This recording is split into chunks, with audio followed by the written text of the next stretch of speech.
जय हिंद दोस्तों, civil classes में आप लोग का स्वागत है। हम लोग एक नई शुरुआत किए हैं कि जो भी विद्यार्थी जीवन से संबंधित जो भी खबर होगी, जो भी स्टूडेंट जो एस्पिरेंट जो तैयारी कर रहे हैं, उनसे जो संबंधित खबर होगी हम लोग रोज उसको अपडेट करते रहेंगे। तो टॉप 5 खबर हम लोग चुने हैं, उम्मीद है आपको पसंद आएगा। ठीक है, कमेंट करके जरूर बताइएगा इसको हम लोग आगे बढ़ाएं कि नहीं। सीजीएल 2023 में 8,415 पदों पर भर्ती होगी।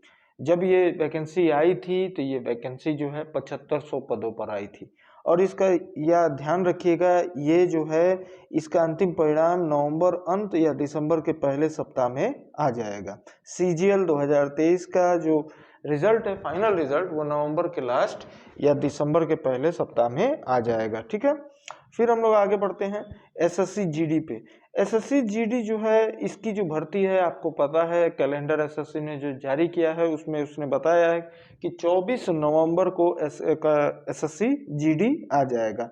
ठीक है, 24 नवंबर को, और यहाँ दे भी दिया है कि 24 नवंबर को एसएससी जीडी आ जाएगी भर्ती। ठीक है, चलते हैं आगे बढ़ते हैं हम लोग अगली खबर पे। अगला खबर है कि मध्य प्रदेश और छत्तीसगढ़ दोनों जगह मतदान हो गया है।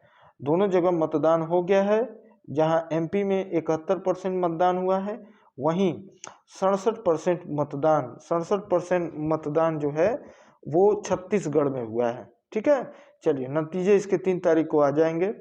चलते हैं अगले खबर पे। अगला खबर है, ये बहुत इंपॉर्टेंट है आपके लिए।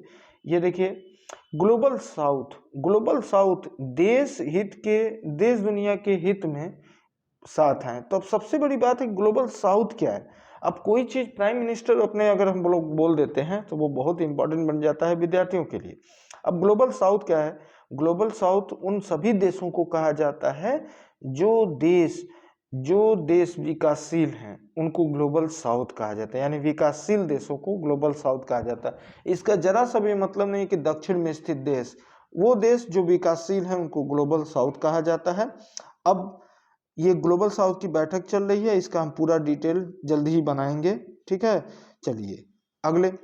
अब अमेरिका में जो पढ़ने वाले बच्चे हैं, अमेरिका में, उनमें विदेश से आए हुए सबसे ज्यादा बच्चों की संख्या भारत की है। इसके पहले चीन की थी, लेकिन अब सबसे ज्यादा भारतीय छात्र, देखिए 1,68,000 छात्र भारतीय वहां पढ़ रहे हैं।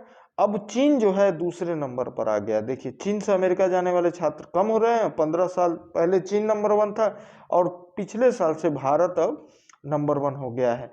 यानी अब कौन नंबर 1 हो गया है? भारत। तो अमेरिका में सबसे ज्यादा भारतीय छात्र पढ़ रहे हैं। अब चलते हैं अगली खबर की तरफ। अगली खबर में यह है कि जिन ग्राहकों ने यूपीआई आईडी तो बना ली है, लेकिन वो 1 साल से अगर कोई भी लेन देन नहीं कर रहे हैं, तो NPCI, national payment corporation of India ने कहा है कि 1 साल से अधिक अगर कोई भी खाता निष्क्रिय रहा यूपीआई, ठीक है, एनपीसीआई यूपीआई देखता है, तो उसने कहा है कि उन खातों को बंद कर दिया जाएगा।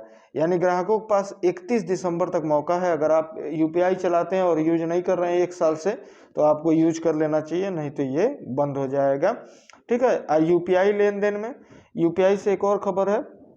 यूपीआई लेन देन में देखिए, यूपीआई लेन देन में 11 अरब के पार निकल गया है। यूपीआई लेन देन यानी जो हम लोग ट्रांजेक्शन करते हैं ऑनलाइन, वो 1100 करोड़ रुपए। अक्टूबर ऐसा तीसरा महीना है जब 1000, ये अक्टूबर की बात बस मैं कर रहा हूँ, अक्टूबर में 1000 करोड़ से ज्यादा यूपीआई से लेन देन भारत में किया गया है। ठीक है, तो चलते हैं अगली खबर पे। बांग्लादेश से चक्रवात टकराएगा। अब चक्रवात कौन सा टकराएगा? तो चक्रवात टकराएगा मिधिली बांग्लादेश से टकराएगा। ठीक है, बांग्लादेश से। और सबसे इंपॉर्टेंट ये है कि ये चक्रवात का इम्पैक्ट जो है, असर जो है, पश्चिम बंगाल पे भी कुछ पड़ेगा। ठीक है, और ये सबसे इंपॉर्टेंट क्या है कि ये जो चक्रवात है, इसका नाम किसने दिया है? इस चक्रवात का नाम किसने दिया है? इस चक्रवात का नाम जो है मालदीव ने दिया है, मिधिली। इस तूफान को मिधिली नाम मालदीव दिया है। अब आप बताएंगे मालदीव का मतलब, मिधिली का मतलब क्या होता है? मालदीव ने इस चक्रवात का नाम दिया है और मिधिली उसने नाम दिया है। मिधिली जो है वहाँ की जो भाषा है, मालदीव की, उसी भाषा का इसका एक अर्थ है। आप जरूर कमेंट में बताइएगा मिथिली का अर्थ क्या होता है। तो मिलते हैं अगले वीडियो में, तब तक के लिए जय हिंद जय भारत।